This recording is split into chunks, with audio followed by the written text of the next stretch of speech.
T20లో మొదటి బ్యాటింగ్ చేసినటువంటి సమయంలో అత్యధిక సార్లు 50+ రన్స్ చేసిన ఆటగాడిగా విరాట్ కోహ్లీ సరికొత్త రికార్డు నెలకొల్పాడు. ఇప్పటి వరకు రన్ మెషిన్ ఇలా 61 సార్లు 50+ పరుగులు చేశాడు. నిన్న చిన్నస్వామి స్టేడియంలో రాజస్థాన్ రాయల్స్లో జరిగినటువంటి మ్యాచ్లో అర్ధశతకం చేయడం ద్వారా ఈ అరుదైనటువంటి రికార్డును తన ఖాతాలో వేసుకున్నాడు. ఈ క్రమంలోనే పాకిస్తాన్ స్టార్ బ్యాటర్ బాబర్ అజమ్ను విరాట్ వెనక్కి నెట్టాడు. ఆ తర్వాతి స్థానాల్లోనే Chris Gayle, David Warner, Jos Buttler, Faf du Plessis ఉన్నారు. ఇక నిన్నటి రాజస్థాన్తో మ్యాచ్లోని విరాట్ 42 బంతుల్లో 70 పరుగులు చేశాడు. అందులోని 8 4లు 2 సిక్సర్లు ఉన్నాయి. అతని స్ట్రైక్ రేటు 167.67గా ఉండటం విశేషం. ఒకే స్టేడియంలో 3500 పరుగులు కోహ్లీ రికార్డు.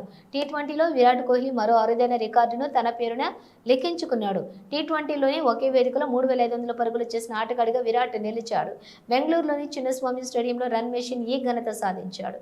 ఈ క్రమంలోనే బంగ్లాదేశ్ స్టార్ ప్లేయర్ ముష్ఫికర్ రహీం రికార్డును బద్దలు కొట్టాడు. వీరిద్దరి తర్వాత James Vince, Alex Hales, Tamim Iqbal ఉన్నారు.